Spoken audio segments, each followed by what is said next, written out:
Sometimes the bravest thing you can do is start over when everyone thinks you're too old to begin again. Sometimes the hardest walls to build are the ones around a broken heart. Maren Fletcher is 58 and building a cabin in the Wyoming wilderness with her own hands. She's divorced, alone, and determined to prove she doesn't need anyone. Every day, a man on horseback watches her from the ridge. Eli Rhodes is 62, a widower who lost his wife and daughter years ago. He hasn't spoken to anyone in so long, he's forgotten what hope feels like. But something about this woman working in the cold won't let him ride away. When winter traps them together, they'll discover whether two people can build something new from broken pieces. Before we jump back in, tell us where you're tuning in from. And if this story touches you, make sure you're subscribed, because tomorrow I've saved something extra special for you. The Wyoming wind carried the scent of pine and coming snow, sharp and clean against Maren Fletcher's face as she hefted another log into position. Her hands, callous now after 3 weeks of constant work, gripped the rough bark with practiced certainty. The morning sun barely cleared the eastern ridge, painting the valley in shades of gold and shadow that reminded her why she'd come here in the first place. To disappear, to rebuild, to prove something to herself that she'd stopped believing 30 years ago. The log settled into place with a satisfying thunk against its neighbor. She stepped back, surveying the 4 walls that now stood chest-high around the perimeter she'd marked out in late September. Not bad for a woman who'd spent the last 3 decades in suburban Connecticut, whose biggest physical challenge had been carrying groceries from the car to the kitchen. Maren reached for her father's old survival manual, its leather cover worn soft as cloth from decades of handling. The book had been with her since she was 12. Since that last summer her father had taken her camping in the Adirondacks before the cancer took him. She'd carried it through college, through her wedding day, through 30 years of marriage to Paul Fletcher, though she'd rarely opened it during those years. Paul hadn't approved of camping, of dirt under fingernails, of anything that didn't fit his vision of what a proper wife should be. She pushed the thought away and opened to the page on foundation building. Her father's handwriting filled the margins, notes he'd added over years of experience. A home starts with 1 stone. He'd written beside a sketch of a cabin very much like the one she was building now. Choose it carefully. Make it true. Everything else follows. The foundation stone she'd selected 3 weeks ago still sat exactly where she'd placed it, a large, flat piece of river rock she'd hauled up from the creek bed a 1/4 mile away. It had taken her 4 hours and 3 different leverage techniques before she'd gotten it positioned just right, level and solid, beneath what would become the southwest corner. That corner would face the prevailing winds, would bear the brunt of winter storms, would need to be the strongest point of the entire structure, much like herself, she supposed. Maren was 58 years old, recently divorced, and living in a canvas tent on 40 acres of raw wilderness she'd purchased with her half of the settlement money. By most people's standards, she'd lost her mind. Her sister had said as much during their last phone call, before Maren had disconnected her cell service and thrown the phone in a drawer back in Hartford. "You're having a breakdown," Michelle had insisted, her voice tight with that particular blend of concern and judgment she'd perfected over the years. "This isn't healthy, Maren. You're running away." Maybe she was. But she was running toward something too. The divorce had been finalized in June, after 2 years of legal proceedings and 30 years of slow suffocation. Paul had fought her on everything, the house, the savings, even the car. He'd questioned her mental state, her competence, her ability to manage money. The judge hadn't been impressed with his arguments, but the words had left their marks anyway. By the time it was over, Maren had felt hollowed out, a shell of a woman who'd forgotten what it meant to want something for herself. She'd spent July and August in a fog, living in a rented studio apartment, going through the motions. Then one morning in late August, she'd found herself standing in front of her bookshelf, and her hand had reached for her father's manual without conscious thought. She'd opened it, and a yellowed real estate listing had fallen out. Something she'd saved years ago, a foolish dream she'd tucked away and forgotten. 40 acres, southern Wyoming wilderness. Greek access, timber rights, no improvements. Ready for your vision. She'd called the number, expecting it to be disconnected after all these years. Instead, a gravel-voiced man named Tom Hendricks had answered. The land was still available. The price was reasonable. He could handle the paperwork remotely.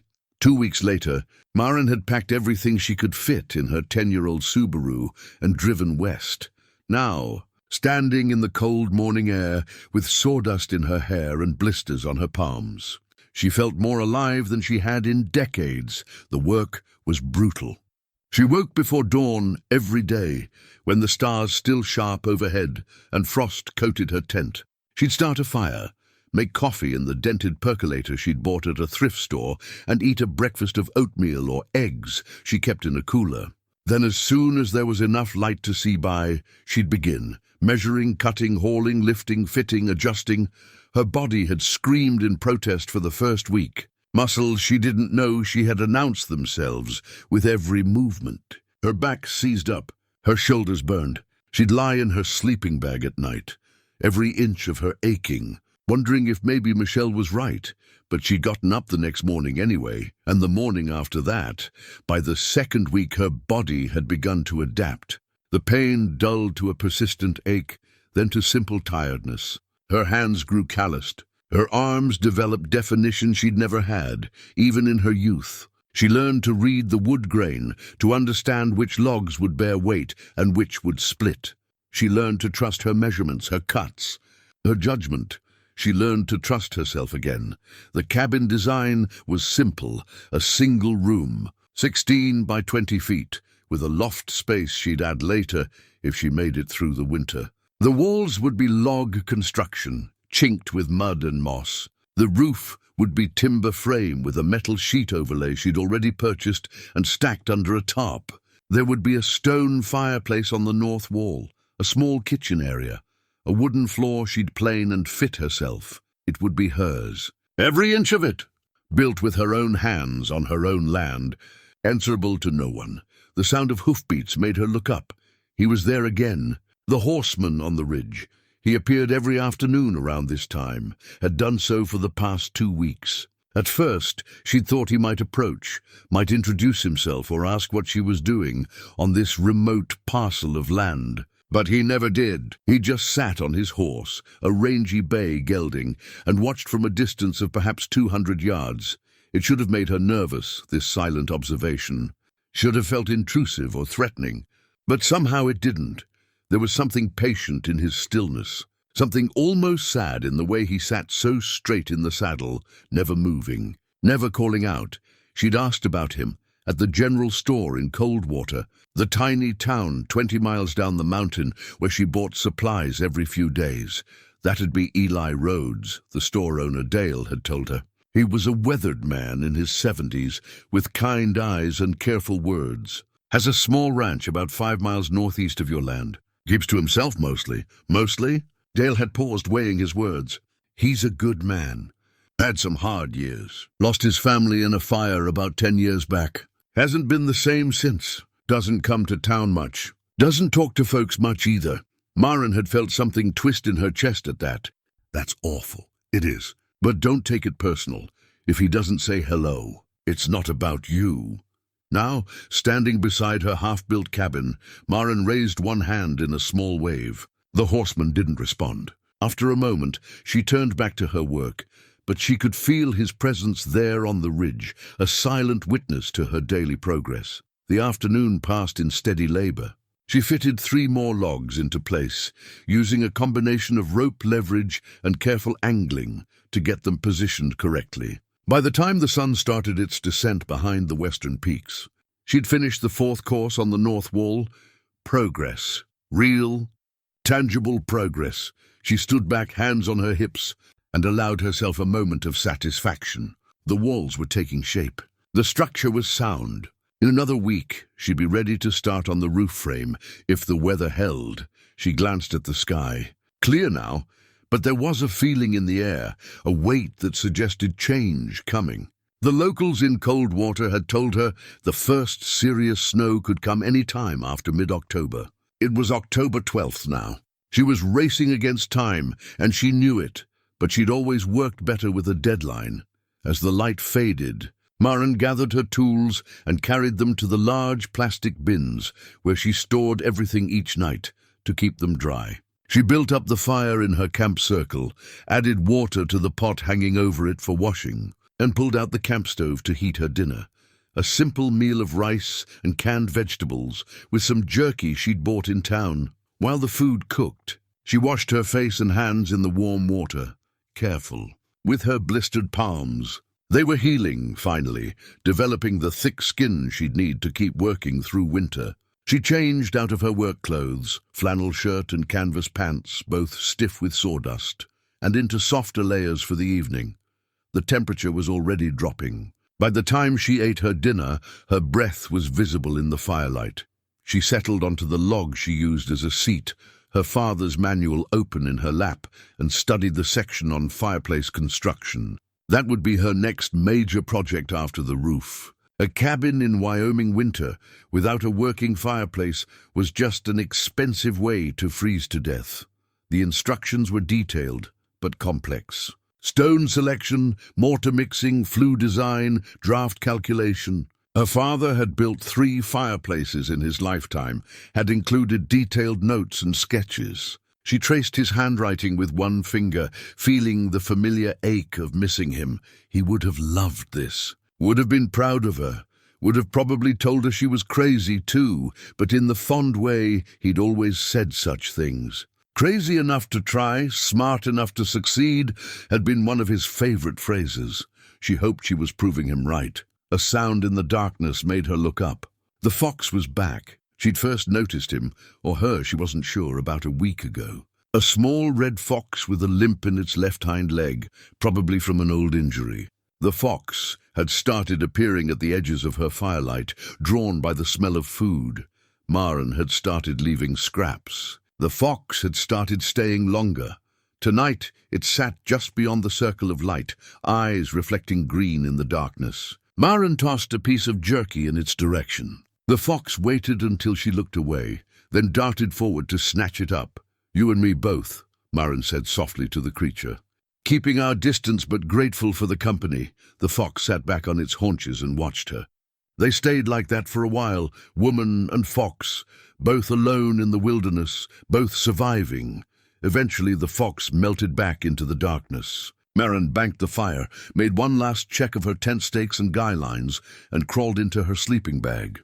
The temperature would drop below freezing tonight. She was warm enough with her winter-rated bag and the layers she wore, but she wouldn't be sorry when she had a roof over her head and walls around her soon. Another few weeks, if everything went right. She lay in the darkness, listening to the wind in the pines, and thought about the horseman on the ridge. Eli Rhodes, a man who'd lost everything and shut himself away from the world. She understood that impulse more than she cared to admit, but she'd chosen differently. She'd chosen to rebuild, even if it meant doing it alone, even if it meant doing it the hard way. As sleep pulled her under, her last thought was of the foundation stone. Solid and true beneath the corner of her cabin, one stone. Everything else follows.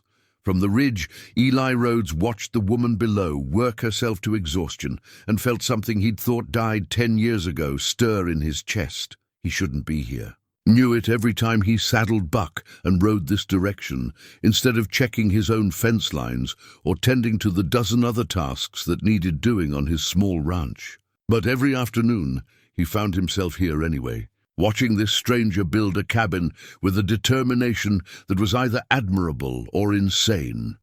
Probably both. He'd first noticed her 3 weeks ago when he'd been riding the high country, checking on a section of fence that bordered her property. He'd heard the sound of an axe biting wood and followed it out of curiosity, expecting to find a logging crew or maybe a hunting party. Instead, he'd found her. A woman alone, grey streaks in her dark hair, swinging a splitting maul with decent form and absolute focus. A canvas tent stood in a clearing, smoke rising from a fire circle. Stacks of lumber lay covered with tarps. Tools were organized in plastic bins. She was building something, building it herself. He'd stayed hidden in the tree line that first day, just watching. She'd worked until the light failed, never once looking up, never once seeming to doubt what she was doing. There was a quality to her movements that spoke of commitment, of choice made, and being followed through no matter what. It had drawn him back the next day. And the day after that, now 2 weeks later, he couldn't seem to stay away. Eli was 62 years old, and for the last decade, he'd spoken to maybe a dozen people beyond what was absolutely necessary for survival. A few words to Dale at the general store when he bought supplies. A nod to the rare hiker who crossed his land. That was it. He'd stopped going to church after Catherine and Lucy died. Stopped accepting dinner invitations from neighbors who'd tried at first to pull him back into the world. Stopped pretending he had anything to say that anyone wanted to hear. The fire had taken everything. His wife of 24 years, his 8-year-old daughter with her mother's green eyes and her father's stubborn chin. The house they'd built together, the life they'd made. It had been a propane leak. He'd been 5 miles away, checking a fence line that didn't need checking, taking his time because it was a beautiful September afternoon, and because Catherine had shooed him out of the house, laughing, telling him she and Lucy were going to bake cookies and he'd just be in the way. He'd smelled the smoke from 2 miles out, had pushed Buck into a gallop, his heart already knowing what his mind refused to accept by the time he arrived. There was nothing left but flames and heat, and the sound of his own voice screaming their names. They'd found Catherine in the hallway, Lucy clutched in her arms. She'd been trying to get them both out. Almost made it, almost wasn't good enough. The investigation ruled it accidental. Faulty valve on the propane tank. No one's fault, just one of those terrible things that happen. But Eli knew better. He'd been the one who installed that tank. Had done it himself 5 years earlier, trying to save money by not hiring a professional. Had probably crossed a thread, or missed a seal, or made some small error that had taken 5 years to become fatal. His fault. His pride. His family gone because he'd been too cheap and too confident to do it right. For a year after, he'd barely functioned. Sold most of his cattle. Let the ranch fall into disrepair. Sat in the small cabin he'd moved into. He couldn't rebuild on the site where they'd died, and waited to die himself. But he hadn't died. His body kept going, kept demanding food and water and sleep, even when he wanted nothing more than to follow Catherine and Lucy into whatever came next. So he existed.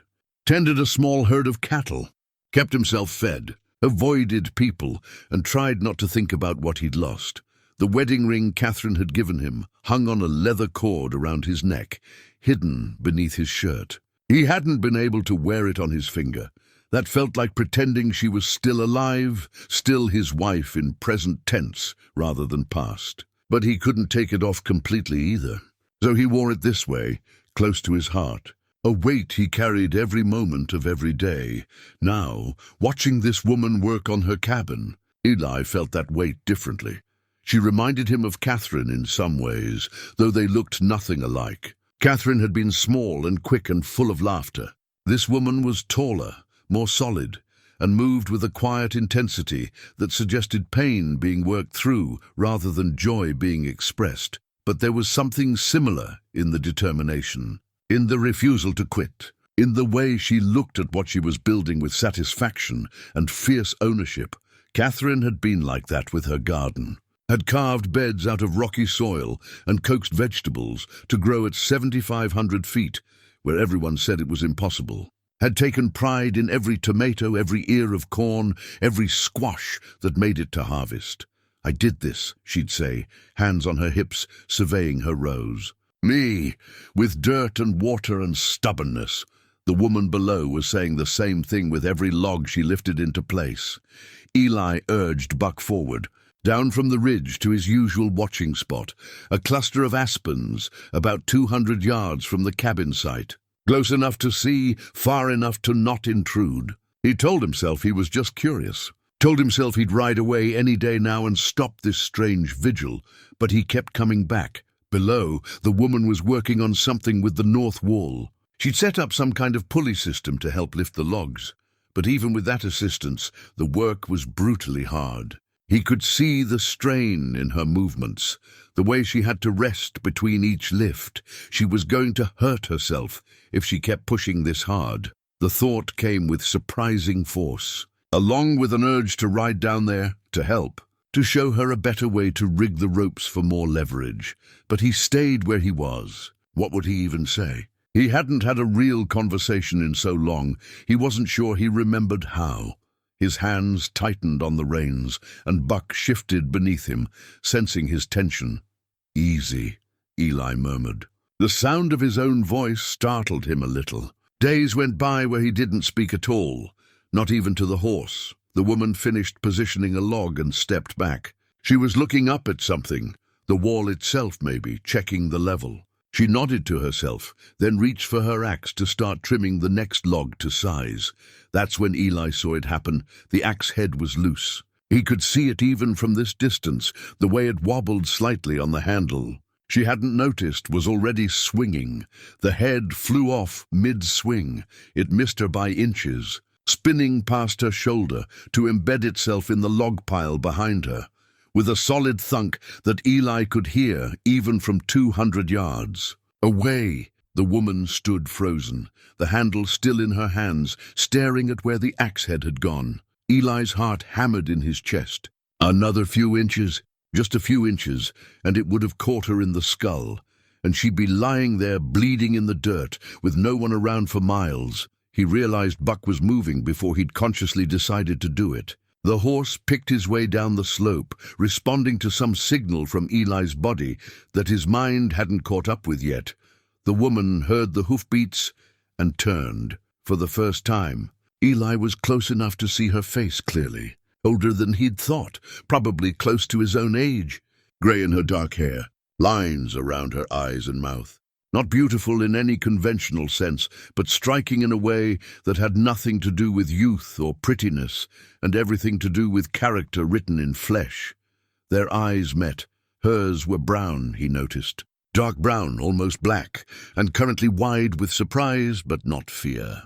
She didn't look afraid of him, just startled. Eli's throat closed up. He'd meant to, what? Introduce himself? Ask if she was all right? Offer help? The words wouldn't come. He sat there on Buck, silent and useless, while she looked up at him with those dark eyes. After a long moment, she raised one hand in a small wave.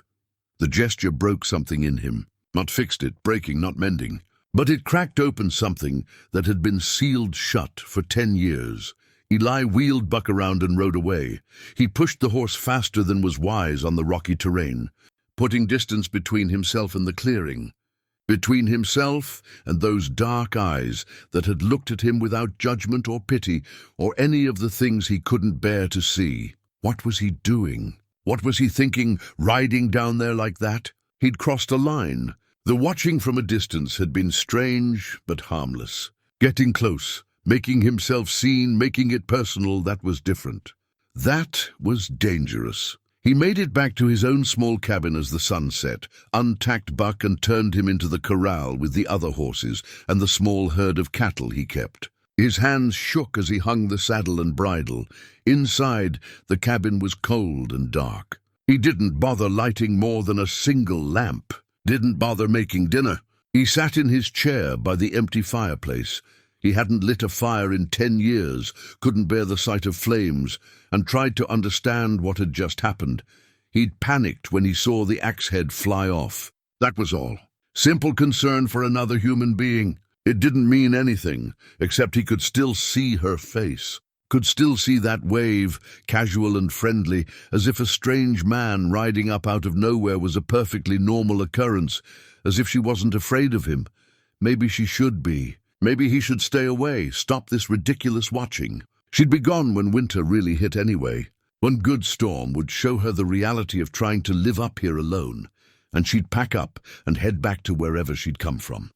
Except she'd already been here 3 weeks, and the cabin walls were more than half finished, and something about her said she wasn't the type to give up easy. Eli pulled the wedding ring from beneath his shirt and held it in his palm, the gold warm from his body heat. "I'm sorry," he whispered to the empty room. "I don't know what I'm doing." Catherine didn't answer. She never did. He sat in the darkness until exhaustion pulled him to bed, and he dreamed of fire and smoke and a woman with dark eyes building walls against the winter.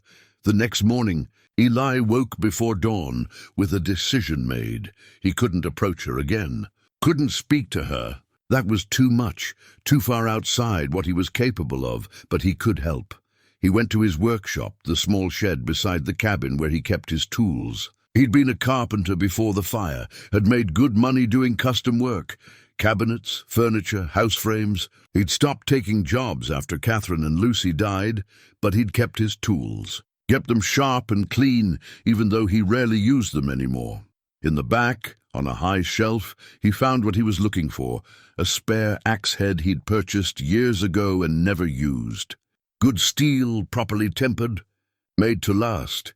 He wrapped it in oilcloth to protect it from moisture, tied it with cord, and tucked it into his saddlebag.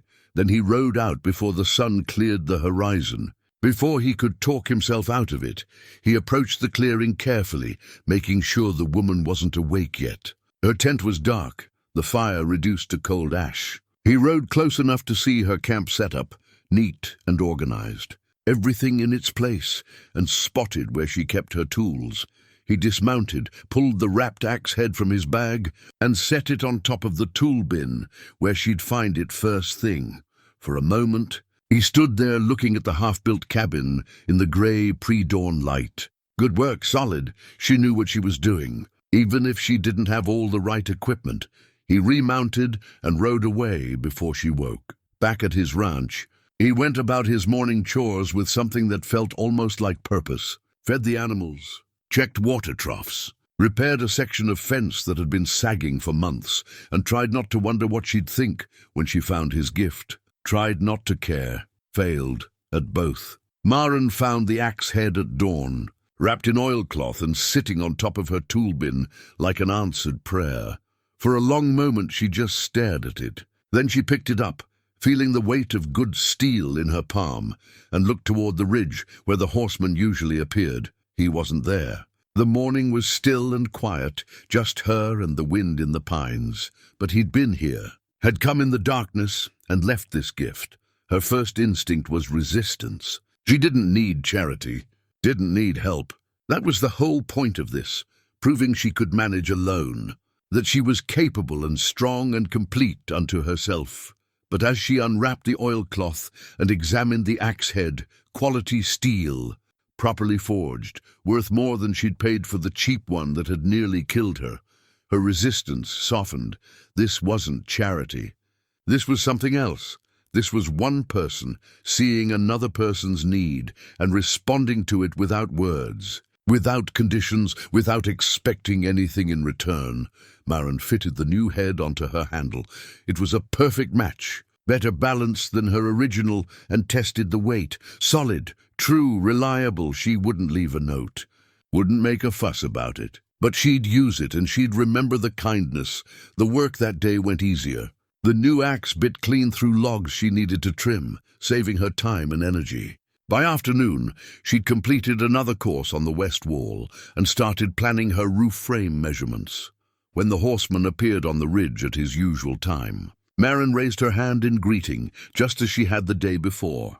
This time, after a long pause, he touched the brim of his hat. A small gesture, barely visible at this distance, but acknowledgement nonetheless. Something warm settled in Maren's chest. Not quite friendship, that was too much too soon, but connection. The knowledge that she wasn't completely alone out here, even if they never spoke a word.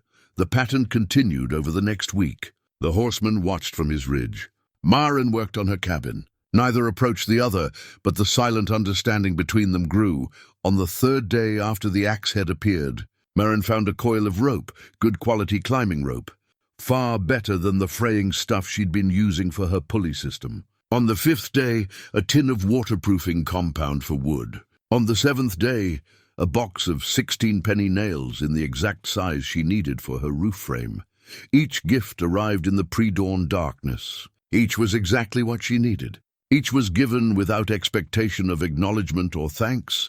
It should have felt intrusive, having someone watch her so closely that they knew what she required before she asked. But somehow it didn't. It felt like being seen. Really seen, perhaps for the first time in decades. Paul had never seen her. Not really. He'd seen what he wanted her to be, the perfect wife, the perfect hostess, the perfect accessory to his perfect life. When she'd failed to fit that image, when she'd wanted things for herself, when she'd tried to express needs or desires that didn't align with his vision, he'd made it clear that she was being difficult, unreasonable, selfish. Why can't you just be happy? He'd asked over and over through the years, we have a nice house, good income, everything we need. Why do you always want more?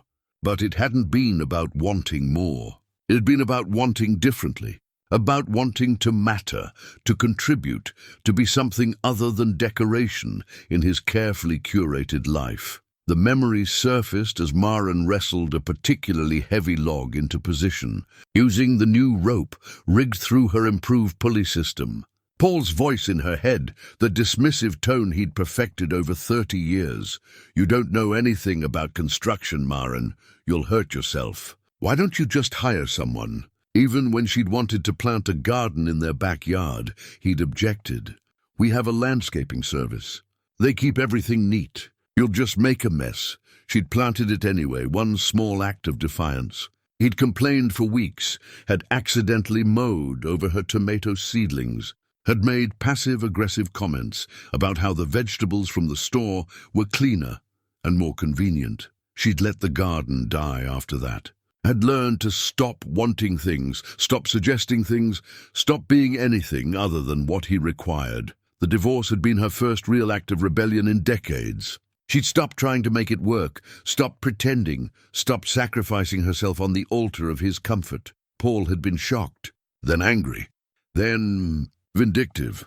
The property settlement had been ugly. He'd fought her on everything, had told their friends she was having a mental breakdown, had tried to paint himself as the reasonable one, trying to help his unstable wife. But she'd stood firm, had gotten her lawyer, had documented his financial control and emotional manipulation, had refused to back down. In the end, she'd walked away with enough money to start over, and the knowledge that she'd never let anyone make her feel small again. Now, heaving logs and hammering nails and building something real with her own hands. She felt the opposite of small. She felt capable, strong, whole. The log settled into place with a satisfying thump. Maren stepped back, hands on her hips, and allowed herself a smile. "Take that, Paul," she said to the empty wilderness. A sound made her turn. The fox was back, sitting at the edge of the clearing in the afternoon light. It had become a regular visitor, appearing most evenings and sometimes during the day. The limp in its left hind leg seemed better, or maybe the fox had just adapted to it.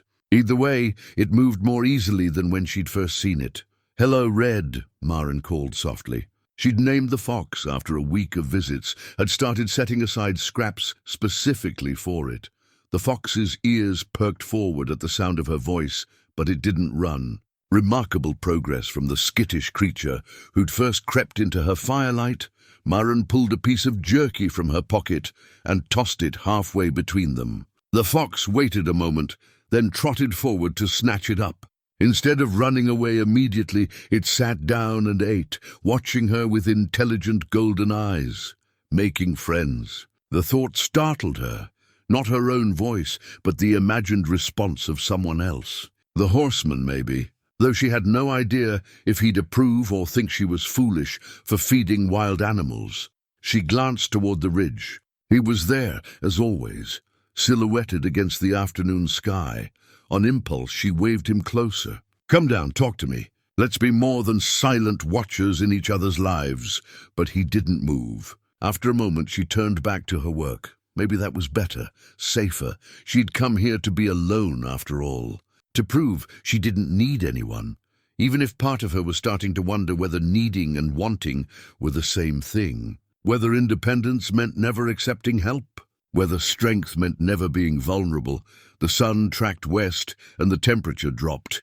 October was half over and the morning frosts lasted longer each day. She needed the roof on soon, within 2 weeks if possible, 3 at the absolute outside. After that, winter would arrive in earnest, and working in deep snow would be nearly impossible.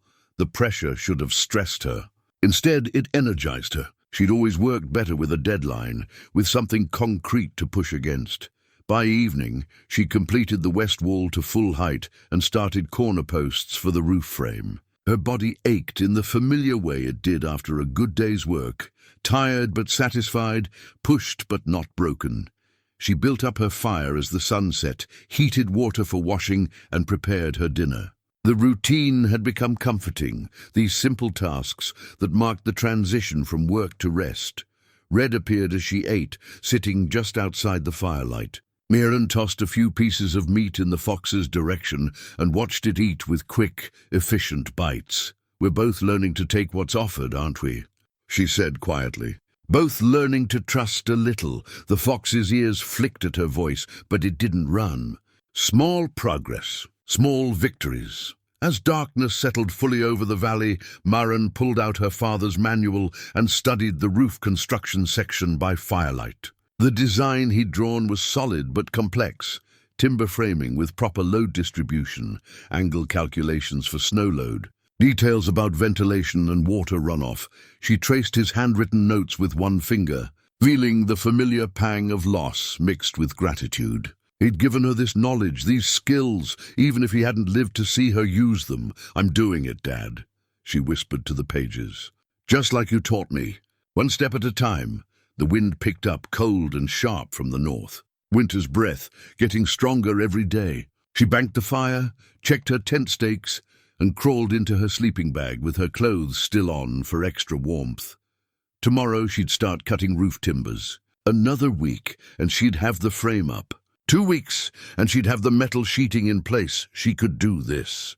She was doing this, and somewhere out in the darkness, she knew the horseman was probably back at his own place, his own solitary evening, his own thoughts. She wondered what he thought about in the quiet hours, wondered what had brought him to this life of silence and distance. Dale had mentioned a fire, a loss, but hadn't given details. It wasn't her business. She had no right to his story, but she hoped in some undefined way that her presence here, her stubborn building, her refusal to give up, gave him something to watch that wasn't about loss, something about creation instead of destruction, something about starting over. Maybe that was too much to hope. Maybe she was projecting her own needs onto a stranger, or maybe two broken people could exist in proximity without fixing each other, without needing anything more than the knowledge that someone else was out there trying too. She fell asleep to the sound of wind in the pines and woke before dawn to frost. Uncoating the outside of her tent, winter was coming, but she was ready. The wooden clamp was beautiful in its simplicity, hand-carved from maple, perfectly balanced, with initials carved into the handle. Maren found it at first light, placed carefully beside her tool bin. She picked it up, running her fingers over the smooth wood and the careful joinery that held it together. This wasn't something bought from a store. This was crafted by skilled hands, probably decades ago, given the patina of age and use on the wood. E.R. The horseman had a name that started with E. She tested the clamp, finding it worked perfectly for holding beams steady while she worked alone. Exactly what she needed for the roof frame construction she was starting. The man who'd made this understood carpentry, understood what she was trying to do and what would help most. "Thank you, E," she said aloud, looking toward the ridge, even though he wouldn't appear for hours yet. The name felt intimate somehow. This small piece of knowledge about the silent man who watched her. E. Not a stranger anymore, but not quite a friend either. Something in between, something she didn't have words for. She used the clamp all morning, and it made the work immeasurably easier, holding cross beams steady while she drilled pilot holes, keeping measurements true while she marked cuts. Tasks that had required complicated arrangements of ropes and stones now happened smoothly, with one hand free. By afternoon, she'd completed the first 2 roof support beams and was feeling confident about her timeline. Another week, maybe 10 days, and she'd have the structure weatherproof. When E appeared on the ridge at his usual time, she held up the clamp and waved it in his direction. A gesture of thanks, of acknowledgement. he touched his hat brim again, that same small gesture she was coming to recognize. It wasn't much, but it was something. The next day, Maren made the trip to Coldwater for supplies. She needed more nails, some additional metal flashing for the roof valleys, and to restock her food supplies. The drive down the mountain took an hour on the rough dirt road, but she didn't mind. The town had become familiar, almost comfortable. Dale greeted her with his usual quiet courtesy when she entered the general store. "Morning, Maren. How's the cabin coming?" "Walls are done. Starting the roof frame." She began gathering items from her list, comfortable now with where everything was kept. "That's good progress. Weather's holding so far, but I'd say you've got maybe 2 weeks before the serious snow hits." "That's what I figured." She added a box of nails to her basket. "I should make it if nothing goes wrong." Dale nodded, then seemed to consider something. "You've met Eli Rhodes yet?" The question caught her off guard. She paused, holding a can of coffee. "Not exactly. He rides past sometimes. Hasn't introduced himself, but you know who I mean." It wasn't really a question, so Maren didn't pretend. "I know he watches from the ridge. You told me his name last time I was here." Dale leaned on his counter, his weathered face thoughtful. "Eli Rhodes used to be the finest carpenter in this county, maybe in the whole state. People would hire him from 3 counties over for custom work, cabinetry, furniture, house frames. Had a gift for it, you know. Could look at a piece of wood and see what it wanted to be." Maren's chest tightened. She thought of the clamp, the expert craftsmanship. "What happened?" "Fire took his family 10 years back. Wife Catherine, daughter Lucy, little thing, only 8 years old." Dale's voice was quiet, respectful of old grief. "Propane leak, they said. Eli was out checking fence when it happened. By the time he got back, there was nothing he could do." "That's terrible," Maren said softly. "It broke something in him. Stop taking jobs, stop talking to folks. Some people thought he might not make it through that first year." Dale met her eyes. "But he did. Lives alone on his place, tends a small herd. Hasn't spoken more than a few words to anyone since." "Why are you telling me this?" "Because you're the first thing I've seen get his attention in a decade." Dale's expression was kind, but serious. "He comes to town now and then for supplies. Used to be once a month or less. But he's been in 3 times in the last 2 weeks. Always asks, real casual-like, if you've been in. If you're doing all right up there." Maren's throat felt tight. "He does? He does. And that's more interest than he's shown in anything since the fire." Dale paused. "I don't know what you're building up there, Maren. I mean, I know it's a cabin, but maybe it's more than that. Maybe it's giving him something to watch that isn't about loss." The same thought she'd had lying in her sleeping bag nights ago. Hearing it confirmed made it feel more real, more important. "I don't know what to do with that," she admitted. "Don't have to do anything. Just thought you should know." Dale rang up her purchases. "He's a good man. Was a good man. Is a good man. Grief doesn't change that. Just buried under a lot of pain." Maren paid for her supplies and loaded them into her Subaru. The drive back up the mountain felt different, weighted with this new knowledge. He wasn't just a silent horseman anymore. He was Eli Rhodes, once a skilled carpenter, now a man who'd lost everything and somehow survived it.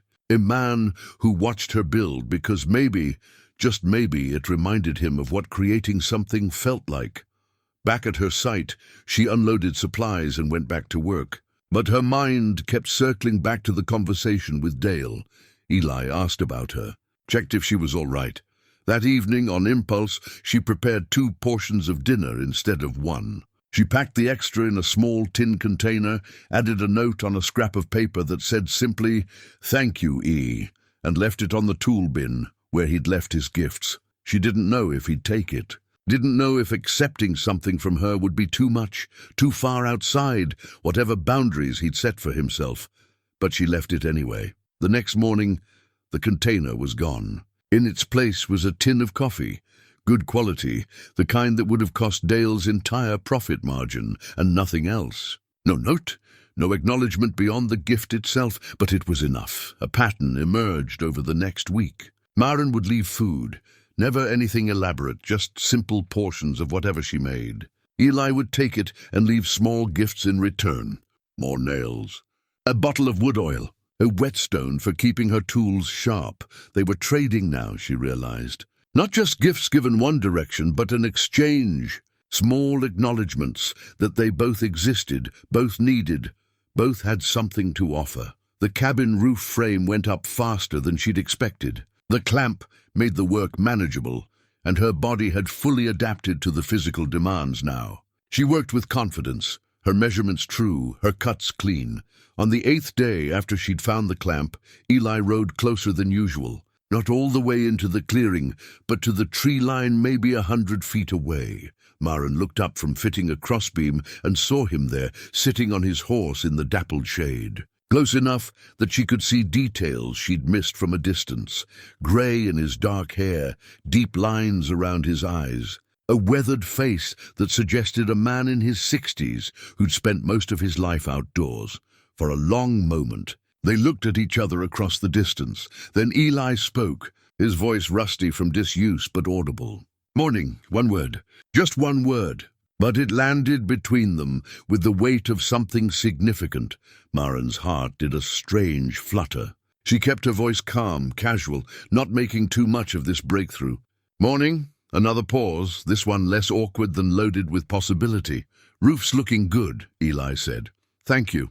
Your clamp helped." She held it up slightly. "Made everything easier." He nodded, didn't speak again. But he didn't leave either. Maren made a decision. "What it is? I'm about to take a break, make some coffee. You want some?" She saw the war on his face, wanting to, afraid to, pulled both directions at once. Finally, he nodded once. All right, it was the longest conversation he'd had in 10 years, though neither of them knew that yet. Maren walked to her fire circle and began preparing coffee, her hands steady despite the hammering of her heart. This was important, this moment. She could feel it. Behind her, she heard the creak of saddle leather as Eli dismounted. Small progress, small victories. But sometimes those were the ones that mattered most. The coffee pot Eli brought the next morning was beautiful.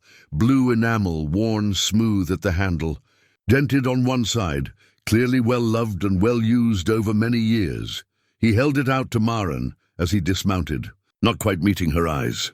"Catherine would want you to have this. Made coffee in it every Sunday morning for 20 years. The gift's significance hit Maren like a physical weight. This wasn't just a tool or supplies. This was from his past life, from the family he'd lost. This was trust of a different order entirely. Are you sure?" she asked softly. "That's a precious thing. Been in a box for 10 years. There's more good being used." His voice was still rough, words coming slow like he had to remember how speech worked. "She'd have liked you. Liked what you're doing out here." Maren took the pot carefully, feeling the weight of it in her hands. "Then I'm honored. Thank you, Eli." His name felt natural, saying it out loud now. No longer E, but a full person with a history and a broken heart. They made coffee together in a silence that was comfortable rather than awkward. Eli showed her how his wife had always added a pinch of salt to cut the bitterness, and Maren tried it, finding it did indeed make the cheap grounds taste smoother. They sat on logs by the fire circle, the morning sun warming the clearing, and drank from tin cups without speaking for several minutes. Finally, Eli asked, "You need help with that roof frame?" "I wouldn't turn it down," Maren admitted. 2 sets of hands would make it go faster. I'll come by tomorrow. Bring proper tools." It was settled with no more words than that. Eli finished his coffee, rinsed his cup in the water bucket, and mounted his horse. He touched his hat brim, their usual gesture, and rode away. Maren sat alone by the dying fire, holding the blue coffee pot, and felt something shift inside her chest. Not fixed, but shifting. Making room for something she hadn't expected to find out here in the wilderness. Connection, careful and tentative, but real. The next day, Eli arrived at dawn with a toolbox strapped behind his saddle and a work belt slung over his shoulder. He dismounted, nodded to Maren, and immediately walked to the cabin to assess what needed doing. "Good bones," he said after a moment. "Square corners, level walls. You learned this somewhere." "My father. He taught me basic carpentry when I was young. I've been following his manual." She showed him the worn book. Eli paged through it carefully, respectful of the precious pages. He knew his business. This is solid instruction. They worked together through the morning with surprising ease. Eli's skill was evident in every movement, the way he measured twice but cut once, the way he could eyeball an angle and be exactly right, the way his hands moved with the confidence of decades of experience. But he didn't take over, didn't make her feel incompetent or push her aside. Instead, he worked as a partner, offering suggestions rather than directions, showing techniques rather than doing it for her. If you brace it here, he'd say, now you can drill without the beam shifting. Or no, Catherine always said, measure from both ends and mark the middle. Catch his mistakes before you make them. He spoke of his wife naturally when talking about carpentry, and Maren understood. This had been their shared language, the work they'd done together on their own home. By midday, they'd completed twice what Maren could have done alone.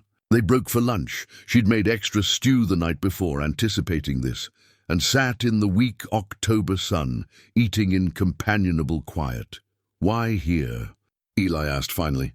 "Why alone?" Maren considered the question. She could give him the simple answer, the surface one. But something about his own vulnerability in sharing Catherine's coffee pot made her want to be equally honest. "I was married for 30 years. To a man who made me feel small every day of it. Not violently, nothing you could point to and say, that's abuse. Just 1,000 tiny cuts. 1,000 little ways of telling me I wasn't capable, wasn't smart enough, wasn't worth listening to." She stared into her cup. "I stayed way too long. Wasted years trying to be whatever he wanted, trying to make it work. By the time I left, I didn't know who I was anymore." Eli listened without interrupting, his weathered face attentive. "So I came here to find out. Or maybe to build her from scratch, the person I should have been if I hadn't spent 3 decades being someone else." Maren looked at the half-finished cabin. "Every log I lift, every nail I drive, I'm proving to myself that I'm capable. That I don't need someone else's permission to exist." "You're strong," Eli said quietly. "Stronger than you think. So are you." She met his eyes. 10 years alone is a long time." His jaw tightened.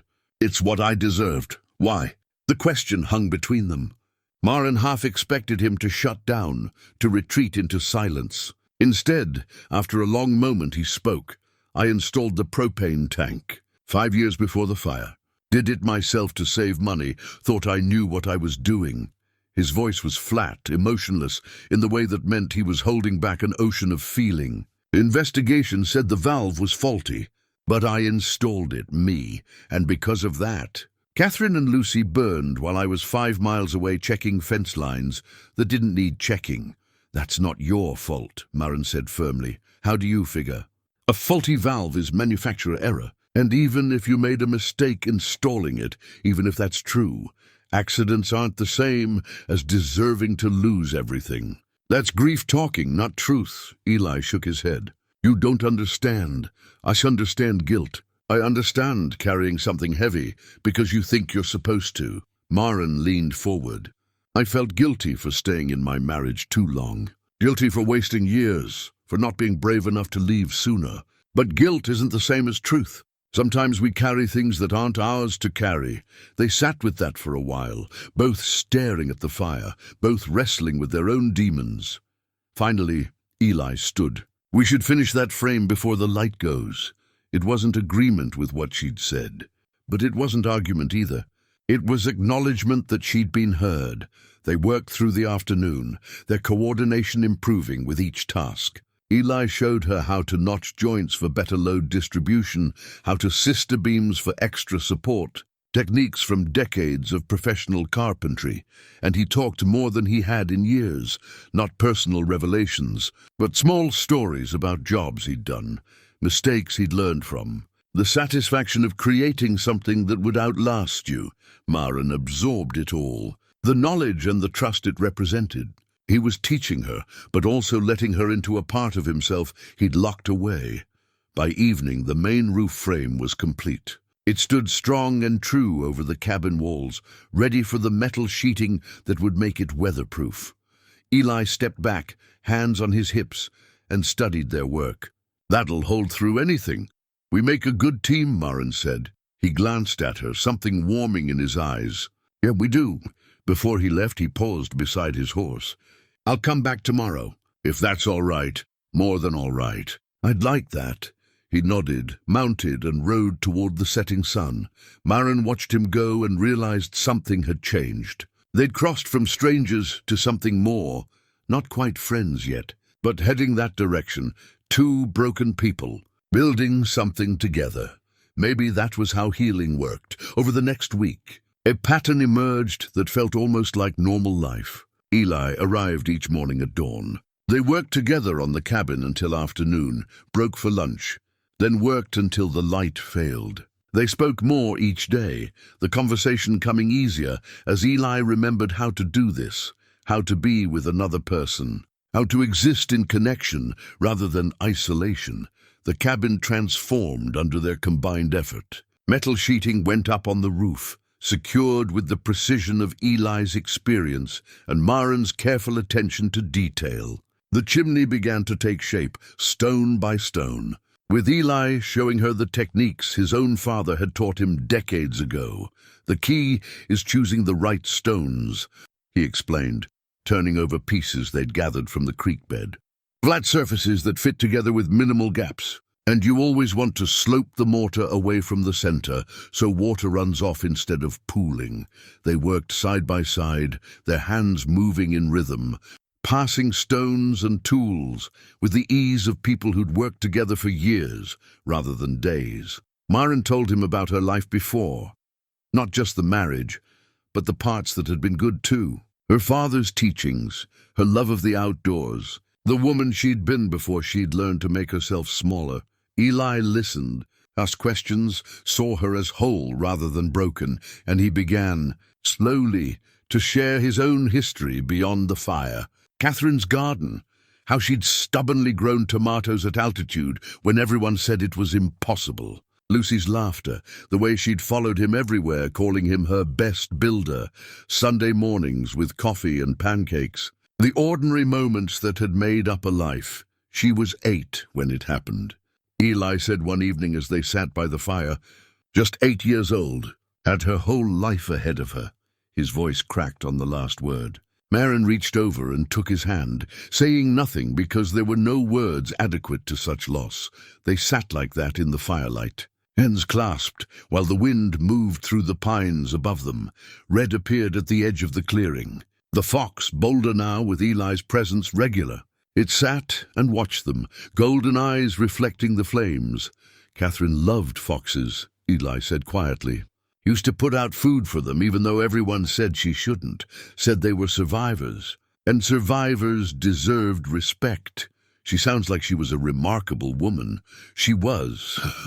Eli was quiet for a moment, then added, she'd have liked you, would have said you had backbone.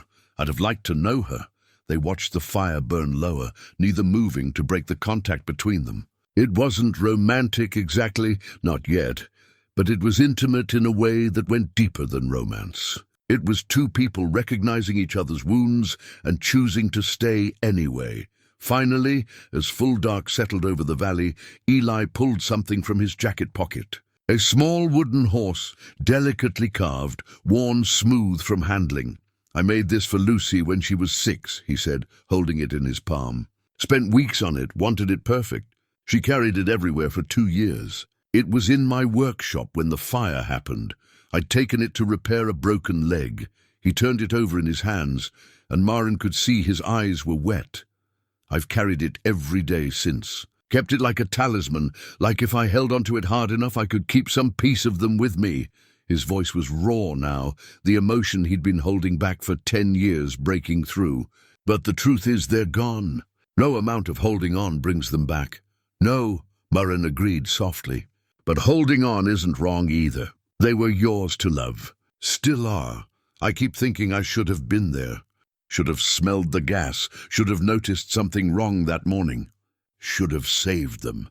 The tears fell now, tracking down his weathered face in the firelight. Every day for 10 years, I think if only I'd been there. If only I'd hired a professional for the tank. If only I'd... Eli, Maren squeezed his hand. You carry something that isn't yours to carry. The fire was an accident. Terrible and unfair and wrong, but not your fault. Catherine wouldn't want you to punish yourself like this. How do you know? Because she loved you. And people who love us don't want us to suffer, even when they're gone. Eli broke then, really broke, in a way he probably hadn't since those first days after the fire. He cried with his shoulders shaking, the grief pouring out of him in harsh sobs that seemed to come from somewhere deep and primal. Maren pulled him close, held him while he wept, and let him have his pain without trying to fix it or rush it or make it easier. Sometimes the only thing you could do was witness someone else's suffering and tell them with your presence that they weren't alone in it. When the storm finally passed, Eli pulled back, wiping his face with his sleeve. "I'm sorry, don't be. That was 10 years coming. I haven't cried since the funeral. Felt like if I started, I'd never stop. But you did stop. And you're still here." Maren looked at him steadily. "That takes more courage than you give yourself credit for." He studied the wooden horse in his hand, then looked up at her. "I've been dead since they died, just going through motions. But watching you build this cabin, being part of it, it's the first time I've felt alive in a decade." "Then stay alive," Maren said. "Not for me. For yourself. For them. Because the best way to honor people we've lost is to keep living, keep building, keep choosing to be here." Eli nodded slowly, turning her words over. After a moment, he carefully tucked the wooden horse back into his pocket, over his heart, next to the wedding ring he wore on its leather cord. "I don't know how to do that yet. How to live again? Neither do I, not really. I'm making it up as I go." She smiled slightly. "But maybe we could figure it out together. Keep showing up, keep building. See what happens." "I'd like that." The moment stretched between them, weighted with possibility. Maren felt her heart beat faster, felt the pull toward him that was more than gratitude or companionship. She saw it reflected in his eyes too. Want and fear tangled together, the terrifying prospect of opening yourself to another person when you'd already lost so much. He leaned toward her slightly. She leaned in too. Then Red barked sharply at the edge of the clearing, startled by something in the darkness, and the moment broke. They both pulled back, almost laughing at the interruption. The tension easing into something gentler. "I should go," Eli said, though he didn't move immediately. "Getting late? Same time tomorrow?" "Yeah, same time." He stood, and Maren walked with him to where Buck was tied. In the darkness, with just the dying firelight behind them, he paused. "Thank you," he said quietly. "For listening." "For seeing me." "Thank you for the same." He touched her shoulder. Briefly, the first deliberate physical contact beyond. Holding hands by the fire, then mounted and rode into the darkness. Maren watched until she couldn't see him anymore, then returned to the fire. She sat alone for a long time, thinking about grief and healing, about two damaged people finding each other in the wilderness, about whether it was possible to build something new from broken pieces. Red crept closer, emboldened by Eli's departure. Maren fed it some jerky, and the fox settled nearby, keeping her company in the cold night. "What do you think?" she asked it. "Am I crazy to hope?" The fox just watched her with knowing eyes, too wild to be tamed but choosing to stay anyway. Maybe that was answer enough. The next morning brought the first real snow. Not just flurries, but actual accumulation. 2 inches on the ground by the time Maren emerged from her tent. Winter was announcing its arrival. Eli showed up despite the weather, and they worked on finishing the interior, installing the door frame he'd built in his workshop, fitting the window openings, planning the fireplace completion. The cabin was nearly done. Another week, maybe less, and it would be fully weatherproof and livable. The thought should have made Maren purely happy. But there was anxiety mixed in too. When the cabin was finished, would Eli still have a reason to come by? Would this fragile connection survive without the shared project holding it together? She didn't ask. Neither did he. They just kept working, both aware that something was shifting, both uncertain what came next.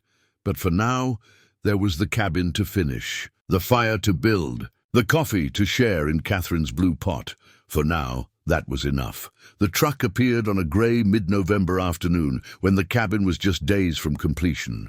Maren was inside working on interior wall finishes, while Eli adjusted the fireplace damper when she heard the engine grinding up the rough road. She stepped outside. shading her eyes against the flat winter light. A dark sedan, too clean for these roads, with Wyoming plates. It parked beside her Subaru, and a man in an expensive coat emerged, carrying a leather briefcase. Maren Fletcher. He called. "Yes." She walked toward him, aware of Eli appearing in the doorway behind her. The man pulled papers from his briefcase. "I'm Robert Chen, attorney with Morrison and Associates from Cheyenne. I have legal documents that require your immediate attention." Maren's stomach dropped. She took the papers with hands that wanted to shake and scanned the first page. Paul. Of course it was Paul. Her ex-husband had filed a motion to revisit their divorce settlement. The petition claimed she'd suffered a mental breakdown following the divorce, had made irrational decisions with her settlement money, and was currently living in vagrant conditions that demonstrated incompetence to manage her own affairs. He wanted the settlement overturned, the money returned, and Maren evaluated for psychological fitness. The words blurred on the page. Mental breakdown, irrational, incompetent. The same words he'd used throughout their marriage, the same accusations he'd wielded during the divorce proceedings. She'd thought she was done with this. Thought she'd escaped. "There's a hearing scheduled in 3 weeks in Cheyenne," Chen said, his tone professionally neutral. "You'll need legal representation. The court has requested documentation of your current living situation and financial decisions." Maren looked up from the papers, her mind racing. "He's claiming I'm mentally ill for building a cabin. The petition argues you've isolated yourself, made irrational purchases of wilderness property, and are living in primitive conditions inconsistent with someone of sound mind." Chen's expression softened slightly. "For what it's worth, I've seen worse cases. But you'll need to mount a defense. Show the court you're competent, your decisions were rational, and your current circumstances are by choice rather than necessity." After Chen left, Maren stood in the snow holding the papers, feeling the careful life she'd built over the past 2 months, threatening to crumble. Eli touched her shoulder. "Tell me." She handed him the documents, too angry and frightened to summarize. He read them slowly, his jaw tightening with each page. "This is garbage," he said finally. "Using the cabin against you, making strength look like weakness. He's done it before. During the divorce, he tried to paint me as unstable. Said I was having delusions about our marriage, making up stories about his behavior. The judge didn't buy it then, but..." Her voice cracked. "What if it works this time? What if they believe him? Why is he doing this?" "Because I left him. Because I took half of his money and used it for myself instead of crawling back and begging forgiveness. Because men like Paul can't stand losing control." Maren felt tears of frustration building. "He's been controlling me for 30 years. This is just another way to do it." Eli was quiet for a moment, reading further into the documents. Then he swore softly. "He hired a private investigator. Has photos." Maren's blood went cold. "What? Photos of your tent, your camp setup, you working on the cabin? Must have sent someone up here weeks ago."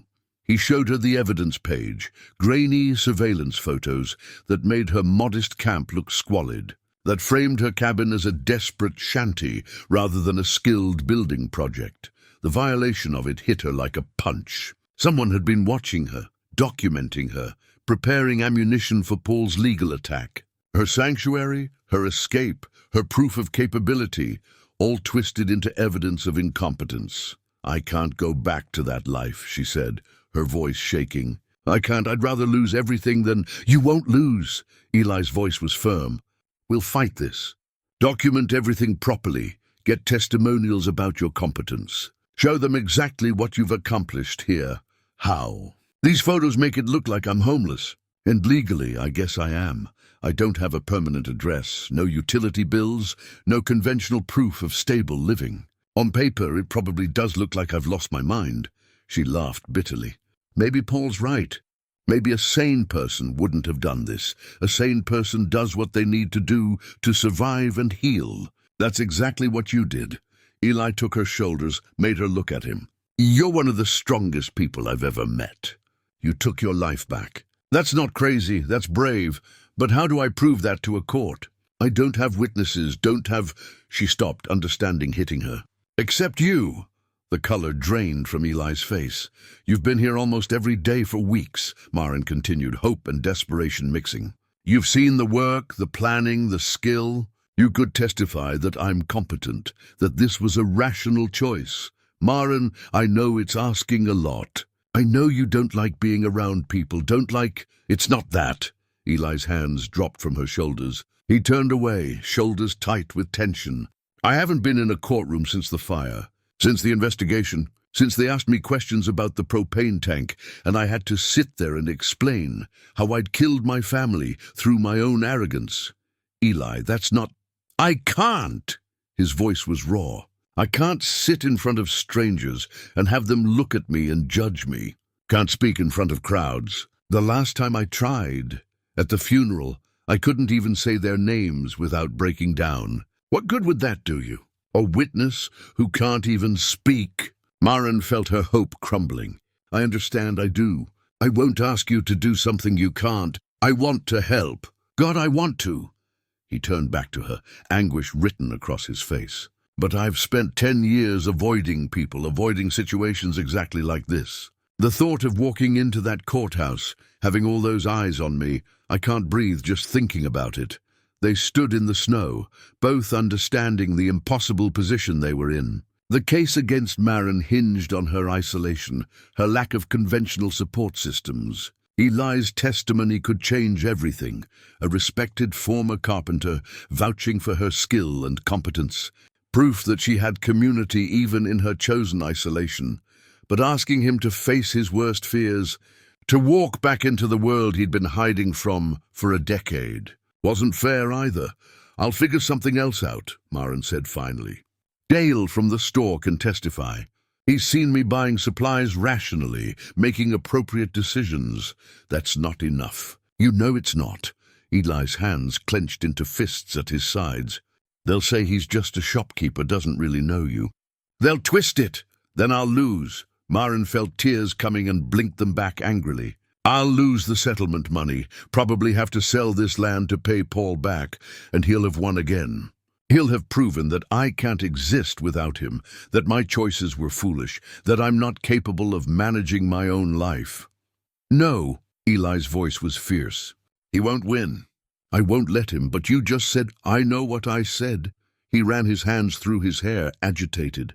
"I need time to think, to figure out if I can do this. The hearing is in 3 weeks, I know." He looked at her and she saw the war raging behind his eyes. "I want to be brave enough, want to be the man who steps up when someone needs him. But I don't know if I am anymore." Maren reached for his hand. "Whatever you decide, I understand.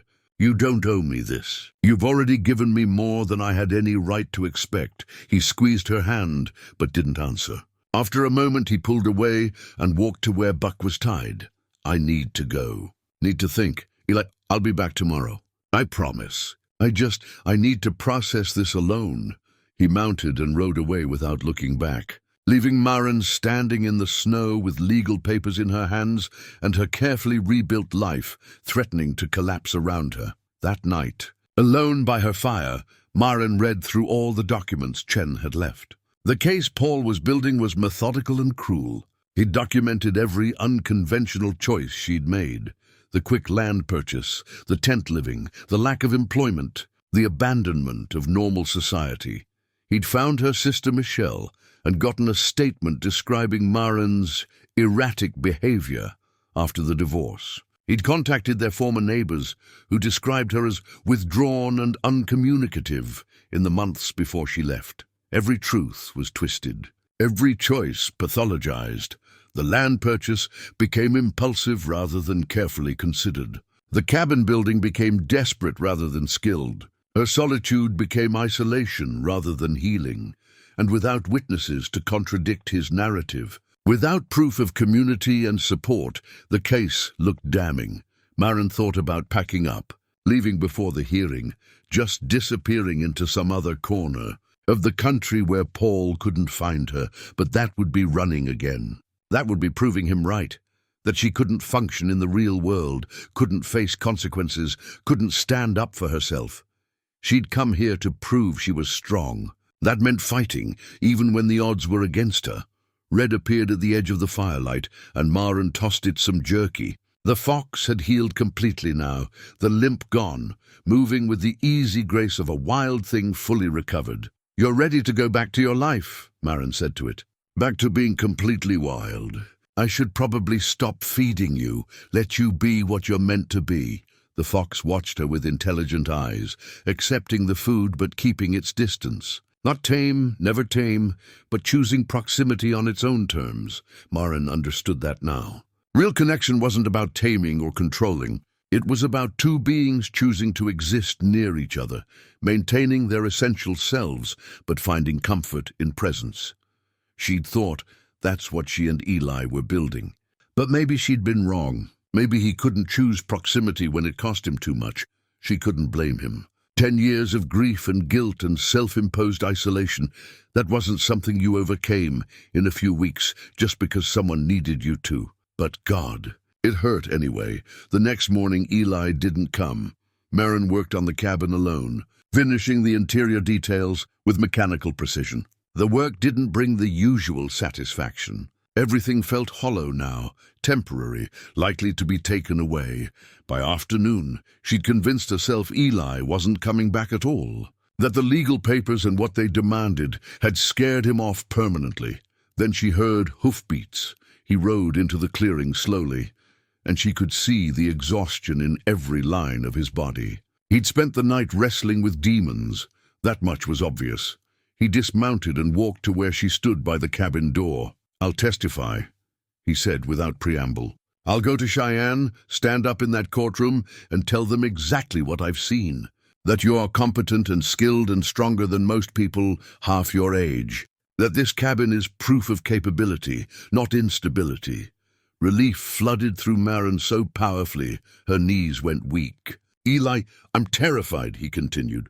"The thought of being in that courthouse, having people look at me and judge me, it makes me want to run. But you stood up to your fear when you came here, when you left your marriage, when you decided to build something new. I can stand up to mine for you. You don't have to. I do. Because Catherine would be ashamed of me if I didn't. Because Lucy would have expected her father to be brave when it mattered. And because," he stopped, swallowed hard, "because you've made me remember what it feels like to care about something other than my own pain. And that's worth fighting for." Maren closed the distance between them and hugged him hard. He went stiff for a moment, not accustomed to being touched, to accepting comfort. Then his arms came around her and held on like she was the only solid thing in a shifting world. "Thank you," she whispered against his shoulder. "We'll win this," he said. "We'll show them who you really are." They stood like that for a long moment, two broken people holding each other up, choosing to be brave together. When they finally pulled apart, Maren saw determination in Eli's eyes that hadn't been there before. He was scared, would probably be scared right up until he had to testify, but he'd made his choice. "We have 3 weeks," she said. "We need to document everything. Photos of the cabin, receipts for materials, maybe video of me explaining the construction process. Anything that proves this was planned and executed with skill. Dale will testify too. And we can get statements from the land office. Proof you purchased the property legitimately." Eli was thinking like the craftsman he'd been, breaking the problem into manageable pieces. "We build a case the same way we built this cabin. One piece at a time, everything square and true." Maren nodded, feeling hope flicker back to life. It wasn't guaranteed. Paul had money and a good lawyer and a narrative designed to make her look unstable, but she had the truth. And she had Eli, willing to face his worst fears to stand beside her. Maybe that would be enough. The next 3 weeks passed in a blur of preparation and mounting tension. Maren and Eli documented everything, took professional photos of the completed cabin, showing the skilled craftsmanship, gathered receipts for every purchase, compiled Maren's planning notebooks filled with calculations and measurements that proved careful forethought. Dale agreed enthusiastically to testify, provided written statements about Maren's rational behavior and appropriate purchases. The land office sent documentation proving the property was purchased legitimately at fair market value. With all proper inspections and surveys completed, they built a case methodically, the way Eli had promised. But beneath the practical preparations, both of them were wrestling with deeper fears. For Maren, it meant confronting the reality that Paul could still reach her, still hurt her even from hundreds of miles away. She'd thought leaving would be enough, that physical distance would equal safety. But control didn't work that way. Abusers didn't let go just because you walked away. She had nightmares about the hearing, about standing in front of a judge and having her choices dissected, her competence questioned, her strength labeled as madness, about losing everything she'd built and having to return to Connecticut defeated, proving Paul right. For Eli, the fear was more immediate and visceral. He'd agreed to testify, had committed to walking into that courthouse. But as the hearing date approached, the panic attacks started. The first one hit him 3 days after he'd made his promise. He was at home, practicing his testimony out loud like Maren had suggested, when suddenly he couldn't breathe. The walls closed in. His vision narrowed. His heart hammered so hard he thought it might explode. He'd barely made it outside before collapsing in the snow. Gasping for air that wouldn't come, certain he was dying, it passed after 10 minutes that felt like hours. Left him shaking and weak and terrified it would happen again. It did. The second attack came 2 days later. Then again. Then twice in 1 day. The thought of standing in front of strangers, having them look at him, judge him, ask him questions. It brought back the fire investigation, the funeral. Every moment in those first months when people had looked at him with pity or curiosity or blame. He didn't tell Maren at first. Didn't want her to worry. Didn't want to add his weakness to her burdens. But she noticed anyway, saw the exhaustion in his face, the way his hands shook sometimes when he thought she wasn't looking. "You're having panic attacks," she said one evening as they sat in the completed cabin. She'd moved out of the tent now, was living in the space they'd built together. Eli didn't bother denying it. "Yeah, how bad?" "Bad enough." He stared into the fire burning in the stone fireplace they'd finished the week before. Real flames, the first he'd sat beside in 10 years. Maren's presence made it bearable. "I keep trying to practice what I'll say and my body just shuts down. We can find another way. You don't have to." "I do. We've been over this." His voice was sharper than he intended. "Sorry, I'm scared, Maren. More scared than I've been since the fire. But I'm doing it anyway. Fear doesn't make you weak, doesn't make me strong either. Doing the thing despite the fear, that's what makes you strong." She moved closer to him on the bench he'd built for her. "Catherine and Lucy wouldn't want you to torture yourself like this. You don't know what they'd want. I know they loved you. I know they wouldn't want you suffering." Eli pulled the wooden horse from his pocket, Lucy's horse, the one he carried everywhere. Lucy was afraid of the dark. Used to have nightmares. Would come crying into our room at least once a week. Catherine always said, "Courage isn't not being scared. Courage is being scared and doing it anyway." He turned the small carving over in his hands, worn smooth from years of handling. So she'd understand this. The fear, the panic. But she'd expect me to do it anyway. To be brave for someone who needs me, the way Catherine was brave for her every night when she woke up crying. Maren took his hand. "Then we'll get you through it. Practice together. Work through the panic until you can manage it. What if I freeze up there? What if I can't speak? Then we'll figure something else out. But you won't freeze. You're stronger than you think." They practiced every evening after that. Eli would stand, and Maren would ask him questions like a lawyer might. He'd answer, his voice shaking at first, then growing steadier with repetition. "How long have you known Maren Fletcher?" "Since mid-October." "About 2 months. And in that time, have you observed anything that would suggest she's mentally unstable or incompetent?" "No, opposite. She's one of the most capable people I've ever met." "Can you describe her skill level in construction?"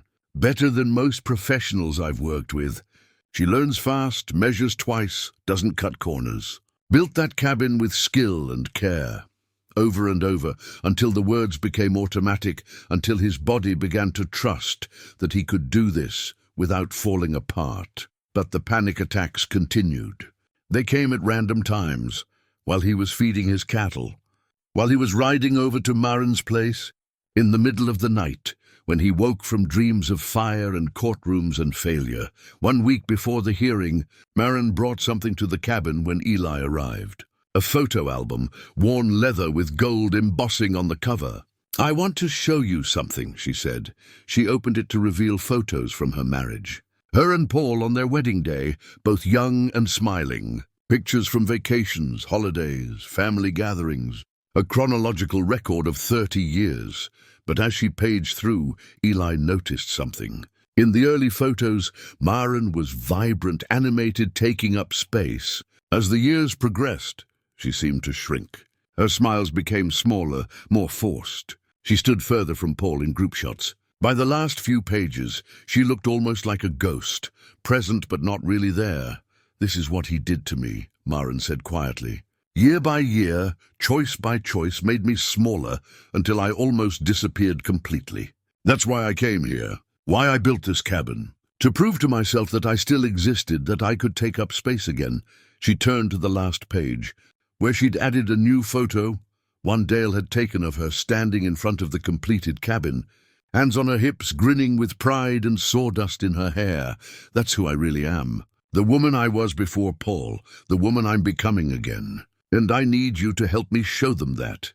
Eli studied the photo. Maren looked strong in it, confident, fully herself. "Nothing like the woman in those last marriage photos. You've already won," he said.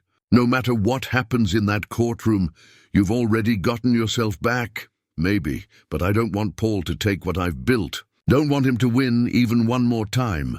Her voice was fierce now, determined. "I want to stand in front of that judge and make them see this wasn't a breakdown, it was a breakthrough. And I'm not going back." Her strength steadied something in Eli. If she could face down the man who'd spent decades making her doubt herself, if she could stand up in front of strangers and claim her own truth, then he could face his fear of crowds and speak on her behalf. "I'll be there," he promised again. "I'll testify and I won't freeze up. Whatever it takes." They sat together that evening looking through the photo album, and Eli brought out his own, Catherine and Lucy, the life they'd had before the fire. He showed Maren wedding photos, pictures of Lucy as a baby, as a toddler, as the 8-year-old she'd been when she died. It hurt to look at them. It always hurt. But sharing them with Maren hurt differently, hurt less somehow, because she saw his family with fresh eyes and told him they looked happy, that you could see the love in every picture. "They'd be proud of you," she said, studying a photo of Catherine in her garden. Lucy beside her holding a basket of tomatoes. "For surviving, for helping me, for choosing to live again. I'm trying." His voice was rough with emotion. "Some days that's all I can manage. But I'm trying. That's enough. That's more than enough." The night before they were supposed to leave for Cheyenne, Red appeared at the cabin door. The fox had been coming by less frequently as it healed, returning to its wild life. But tonight, it sat on the porch and looked at Maren through the window. She went outside, knelt in the snow, and the fox actually approached her, close enough to take jerky from her hand, close enough that she could have touched it if she'd tried. "You're all better now," she told it softly. "Ready to go back to being completely wild. You don't need me anymore." The fox watched her with its golden eyes, then turned and trotted away into the darkness. It paused once at the tree line, looked back, then disappeared. Maren felt tears prick her eyes. It was right that the fox was leaving, returning to its natural life. But it felt symbolic somehow, like a chapter closing, like releasing something she'd been holding on to. Eli came to stand beside her on the porch. "You helped it heal. Now it gets to be free. I hope so." She looked up at him. "Are you ready for tomorrow?" "No, but I'm going anyway." "Then that's enough." They stood in the cold darkness, looking at the stars overhead, both knowing that tomorrow would change things one way or another. Either they'd win, and Maren would keep her land and her freedom, or they'd lose, and everything she'd built would be taken away. But whatever happened, they'd face it together. Two broken people who'd learned to stand, choosing to be brave for each other. The dawn came too soon, cold and clear.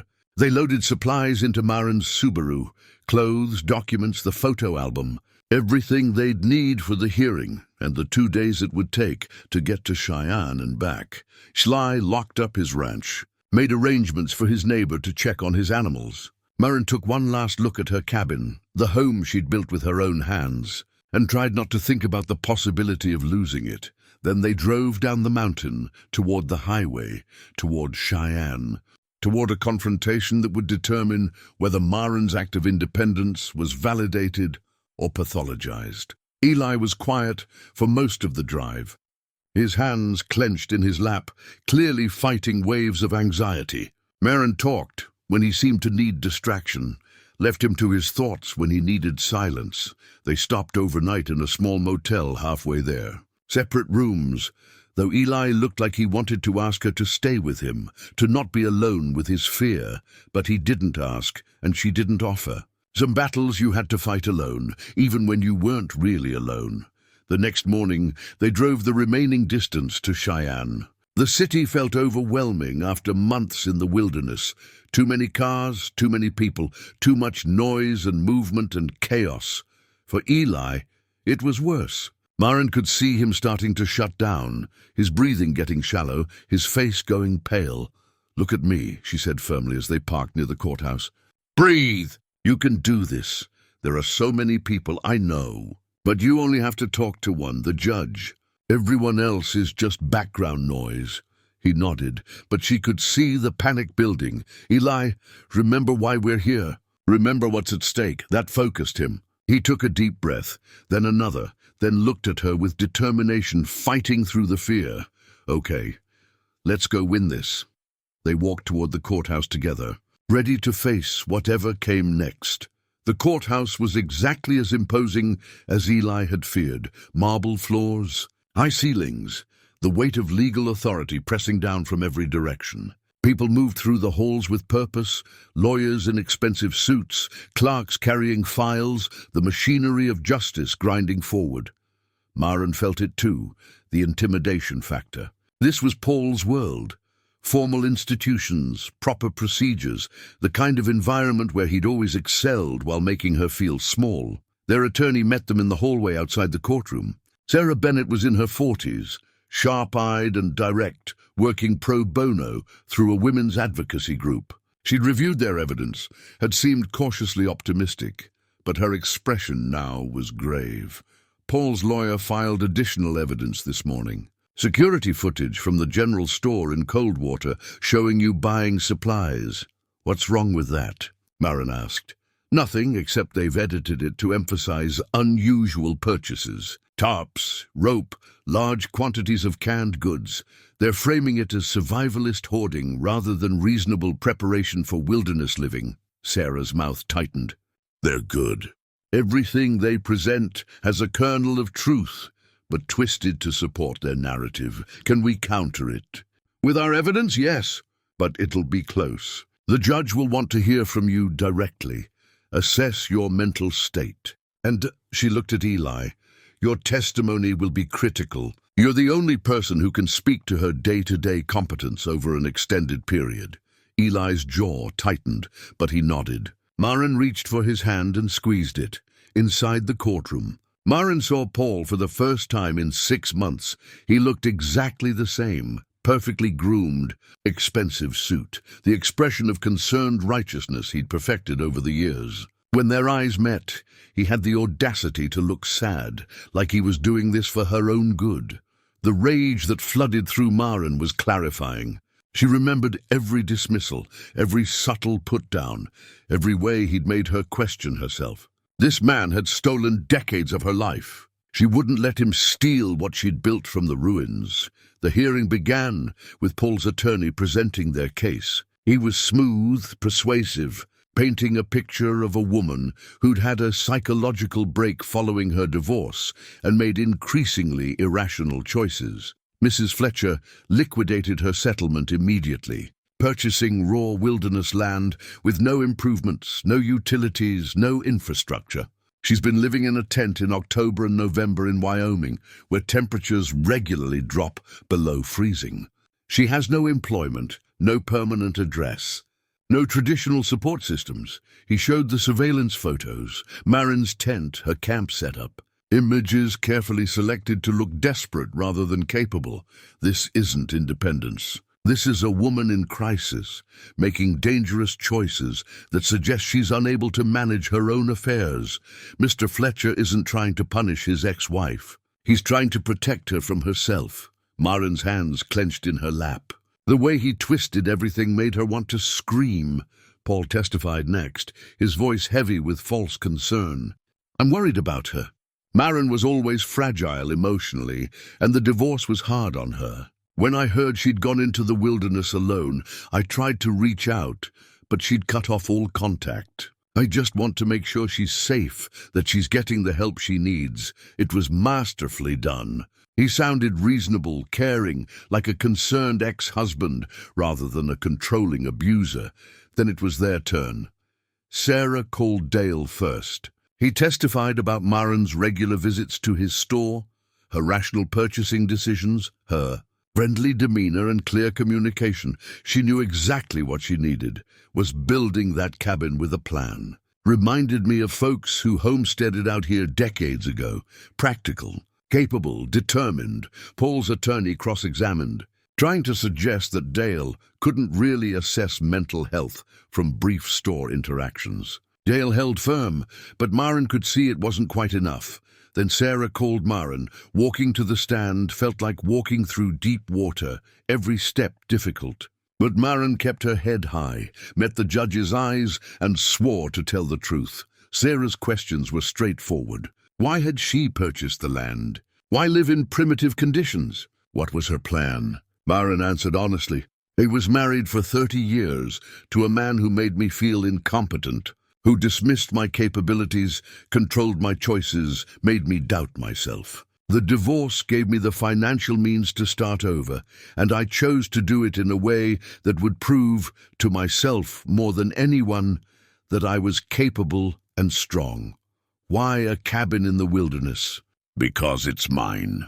Every log I placed, every nail I drove, every decision I made, mine. Built with my own hands on my own land, answerable to no one. That's not a breakdown. That's a breakthrough, Paul's attorney cross-examined, trying to make her choices sound irrational, asking why she didn't just buy a normal house, why she isolated herself so completely. I didn't isolate myself, Maren corrected. I removed myself from a toxic situation and built a life that made sense for me. That's not the same thing, but you have no employment, no conventional lifestyle. I have savings sufficient for my needs, a home I built myself, and a community in Coldwater that's been supportive. I don't need employment because I'm not living a lifestyle that requires traditional income. That's called financial independence, not incompetence. She felt stronger as she spoke, found her voice in a way she never had during her marriage.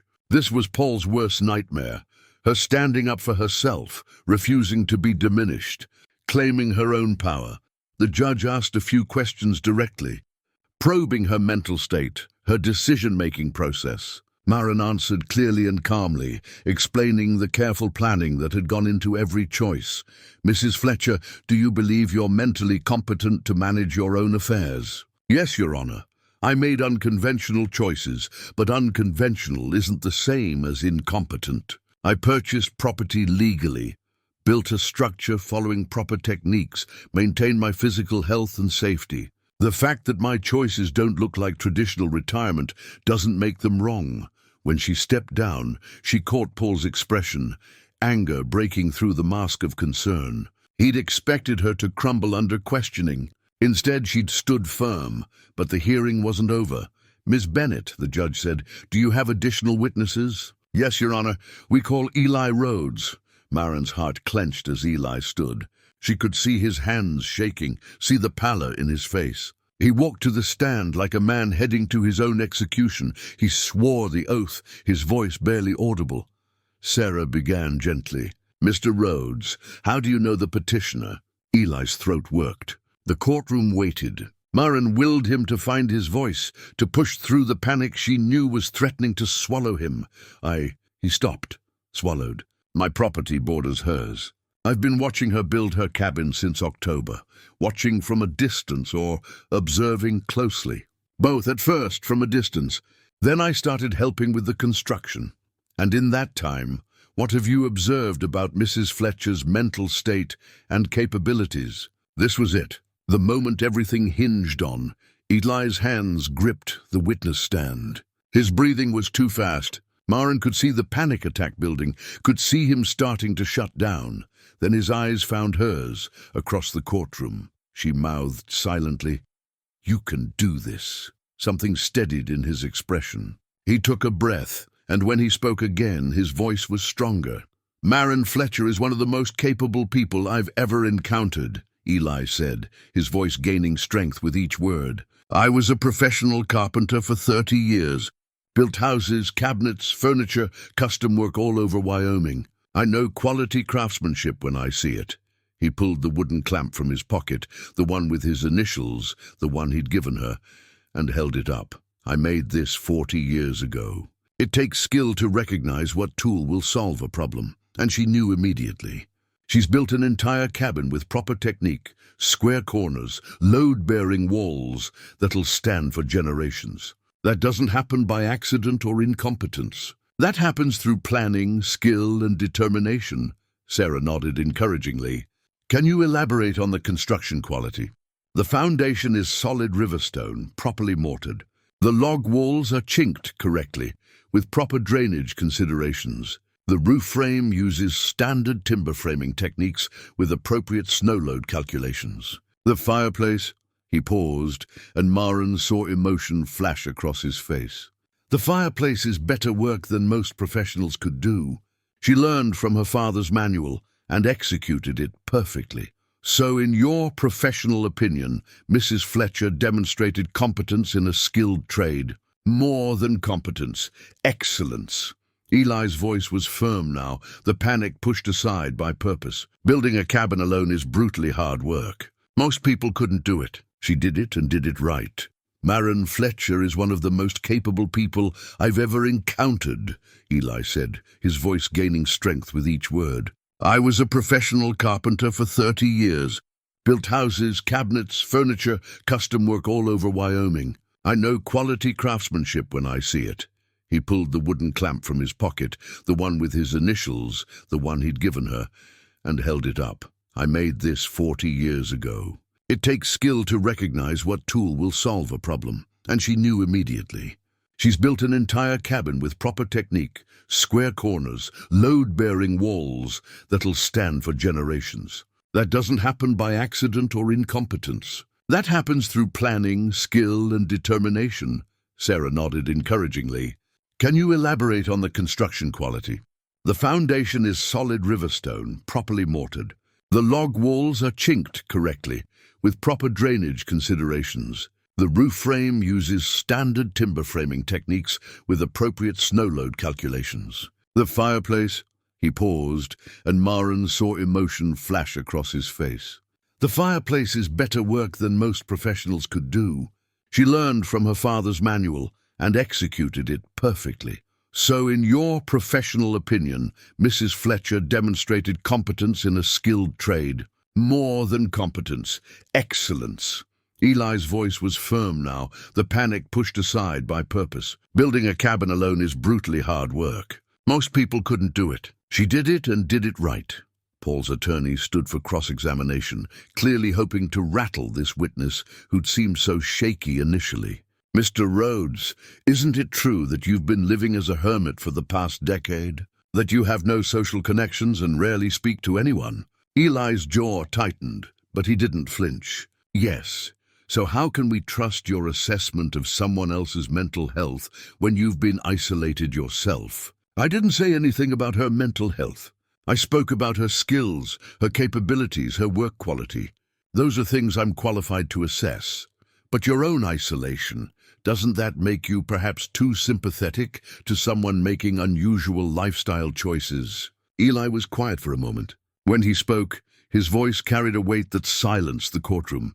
10 years ago, I lost my wife and daughter in a fire. A propane leak, faulty valve, the kind of accident that destroys lives in minutes. I blamed myself, stopped talking to people, stopped participating in life. I spent a decade punishing myself for something that wasn't my fault. He looked directly at the attorney, then at Paul, then at the judge. So, yes, I've been isolated. I've been broken. But that means I recognize the difference between someone who's falling apart and someone who's putting themselves back together. His eyes found Maren's. Maren Fletcher isn't broken. She's healing. And she's doing it with more courage than most people ever find. If that's incompetent, then our whole definition of competence is wrong. The courtroom was absolutely silent. I came here today despite the fact that being in crowds terrifies me. Despite the fact that I haven't been in a courthouse since the investigation after my family died. Despite the fact that even standing here, I'm fighting panic. His hands gripped the witness stand, knuckles white. I did that because she needed someone to stand up for her, to tell the truth. And the truth is, she's one of the strongest people I've ever known. And taking away what she's built would be the real crime here. Paul's attorney had no response to that. He sat down. The judge leaned forward. "Mr. Rhodes, thank you for your testimony. That took considerable courage." Eli nodded, then stepped down. As he walked past Maren, she reached out and squeezed his hand. He'd done it. He'd faced his worst fear and spoken his truth. Sarah presented the professional photos of the completed cabin. Dale had taken them, and they showed the quality Eli had described. Clean lines, solid construction, a home built with skill and care. Then she brought out Maren's planning notebooks, filled with careful calculations and measurements. Paul's attorney tried to dismiss them, but the evidence was clear. This hadn't been impulsive or irrational. Every decision had been thought through. The judge took a recess to review the evidence. Maren and Eli sat in the hallway, not speaking, both exhausted from the emotional toll of the hearing. Paul approached them, his lawyer trailing behind, trying to stop him. "Maren, we need to talk." "No, we don't." Maren stood facing him without fear for the first time in their 30-year relationship. "You don't get to do this anymore. You don't get to tell me who I am or what I'm capable of. I'm trying to help. You're trying to control. Same thing you've always done. But I'm done being controlled." She stepped closer, and he actually stepped back. "I built a home with my own hands. I proved to myself that I'm strong and capable and don't need your permission to exist. Whatever the judge decides, you've already lost, Paul, because I'm free of you." His mask slipped, showing the anger underneath. "You're making a fool of yourself. No, I'm making a life. There's a difference." His lawyer pulled him away before he could respond. Eli stood beside Maren, a quiet presence of support. "That felt good," she admitted. "You were magnificent." They waited another hour before being called back into the courtroom. The judge had made her decision. "I've reviewed all the evidence and testimony presented today. This is an unusual case, certainly. Mrs. Fletcher has made unconventional choices that don't align with traditional lifestyle expectations." Maren's heart sank. Here it came. The judgment that unconventional meant incompetent. However, the judge continued, unconventional does not mean irrational. The evidence shows careful planning, skilled execution, and rational decision-making throughout. Mrs. Fletcher purchased property legally, built a structure using proper techniques, maintained her health and safety, and demonstrated clear competence in managing her affairs. Hope flared in Maren's chest. Mr. Fletcher's concerns appear to stem not from genuine worry about his ex-wife's well-being, but from disagreement with her choices. That is not grounds for overturning a divorce settlement or questioning someone's mental competence.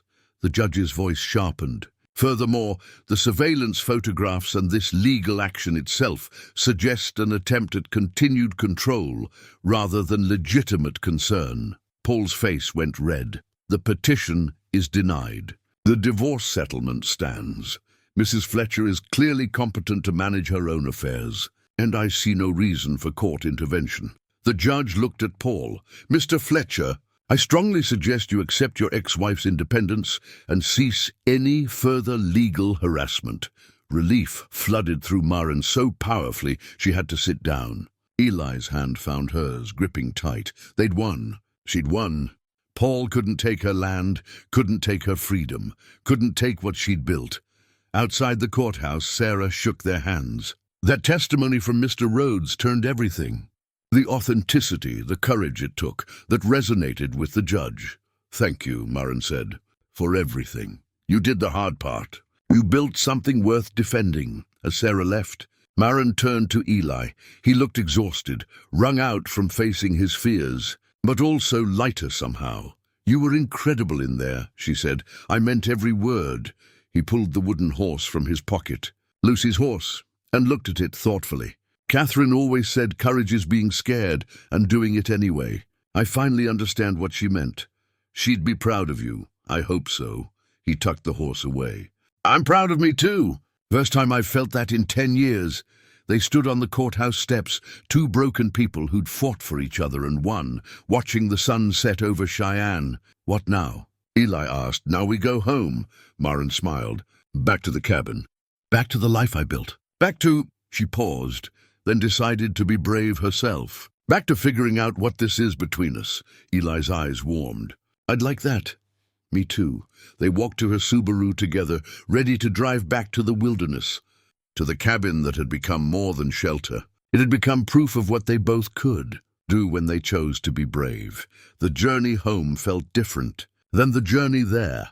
Lighter, full of possibility instead of dread. They'd faced their demons and won. Now they could face the future together. The drive back to Wyoming took 3 days. They weren't in a hurry anymore, stopping to eat proper meals, staying in comfortable motels, talking through everything that had happened, processing the victory, the relief, the knowledge that Maren's freedom was secured. But more than that, they talked about what came next, about what they wanted, what they feared, what might be possible between two people who'd both been so broken. "I don't know how to do this," Eli admitted as they crossed into Wyoming on the 3rd day. "Haven't been in a relationship in 10 years. Haven't even considered the possibility. I was in a relationship for 30 years that made me forget who I was," Maren said. "So we're both starting from scratch. Maybe that's not such a bad thing. What do you want?" he asked. "From this, from us?" Maren considered the question carefully. "I want partnership. Real partnership, where both people are whole and choosing to be together, not one person diminishing themselves to fit into someone else's life. I want someone who sees my strength and doesn't feel threatened by it. I want—" She stopped, then decided to be completely honest. "I want you. But only if you want me too, for the right reasons." "I want you," Eli said quietly. "Want you in a way that terrifies me because it means risking loss again. But watching you fight for yourself, watching you refuse to be diminished, it reminded me what courage looks like. And I want to be brave enough to try." They arrived back at the cabin as the sun set over the valley, painting everything in gold and shadow. The structure stood solid and beautiful, smoke rising from the chimney where Maren had banked coals. Before they left, it looked like home. They stood together looking at what she'd built, what they'd built together in the last stages, and Maren felt something settle deep in her chest. This was hers. Legally, officially, permanently hers. Paul couldn't take it. No one could. "I proved it," she said softly. "Proved I could do it alone." "You did." Eli's hand found hers. "And now you don't have to." Over the next week, they fell into a new rhythm. Eli moved some of his things to the cabin. Not all, not yet, but enough that his presence was woven into the space. His tools in the workshop area. His clothes in the loft. Catherine's blue coffee pot on the shelf, used every morning.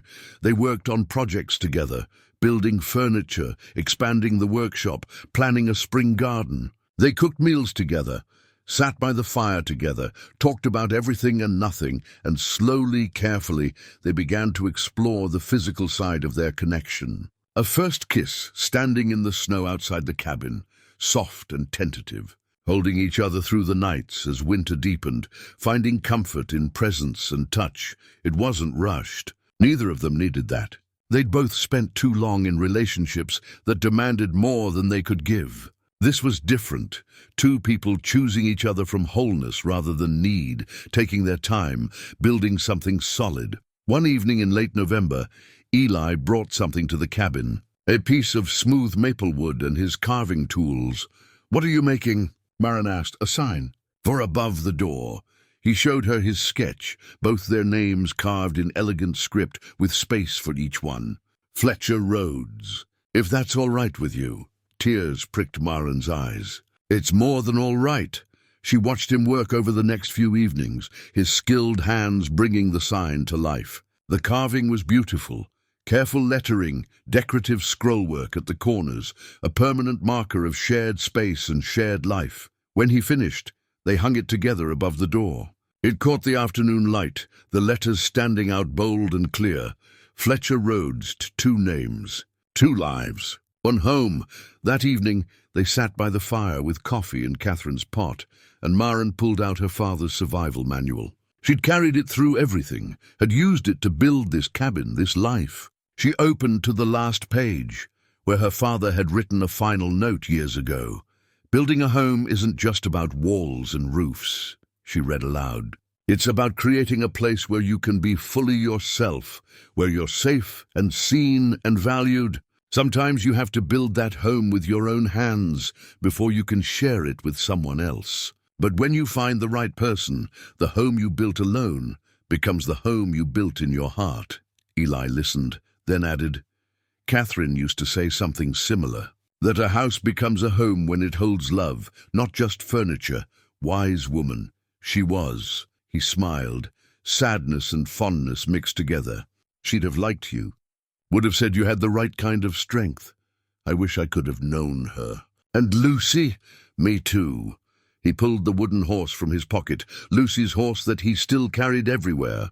He looked at it for a long moment, then carefully set it on the mantel above the fireplace. Not hidden away anymore, but displayed where he could see it, where it could be part of this new life rather than a talisman of the past. "I'll always miss them," he said. "Always carry them with me. But I'm choosing to live again, to build again, to love again, if you'll have me." Maren's throat tightened with emotion. "I'll have you, and you'll have me. We'll build this life together."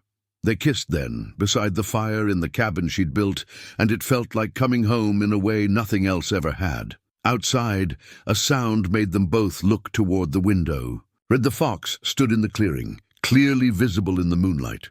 It looked at the cabin for a long moment, then turned and trotted away into the forest. "Final goodbye," Maren said softly.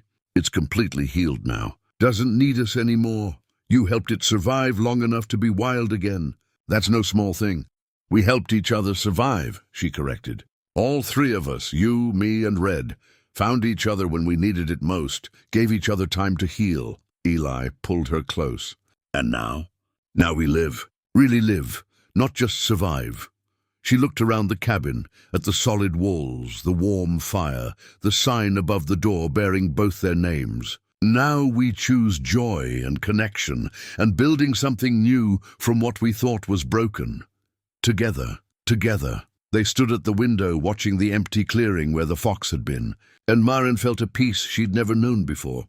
She'd come to this wilderness alone, determined to prove her independence and capability.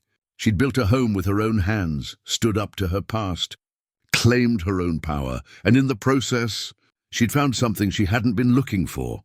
Someone who saw her strength and loved her for it. Someone who was brave enough to heal alongside her. Someone who understood that real partnership meant two whole people choosing each other, not one person completing another. The cabin she'd built to prove she didn't need anyone had become the home where she chose to share her life. The walls that protected her independence held space for connection. The solitude she'd sought had made room for love. Sometimes the greatest strength is knowing when to stand alone. Sometimes it's knowing when to let someone in. Maren had learned both, as winter settled over the valley, as snow covered the clearing and the cabin glowed warm against the cold. Two people who'd been broken found themselves whole, not fixed by each other, but healed alongside each other. They'd both come to this place carrying too much grief and guilt and pain that had nearly destroyed them. But they'd learned to set some of it down, to build something new, to choose life even when it was hard. The cabin stood solid and true, a testament to what was possible when you refused to give up on yourself. And inside, two people who'd forgotten how to hope learned to hope again. Together, they'd face whatever came next. The hard Wyoming winters, the challenges of shared life, the joys and sorrows that living brings, but they'd face it from strength, not weakness, from choice, not desperation, from a foundation as solid as the river stone beneath the southwest corner of their home, one stone carefully chosen and placed. Everything else following from that single, deliberate act of courage. They'd both started over when everyone thought they were too old to begin again. They'd both built walls around broken hearts, then learned to let someone through, and they'd both discovered that sometimes the bravest thing you can do is let yourself be loved, exactly as you are. The fire burned low, the stars wheeled overhead, and in a cabin built by determined hands in the Wyoming wilderness, two people who'd lost everything found something worth building a future for. Each other, and themselves, and the life they chose to create together, one deliberate choice at a time.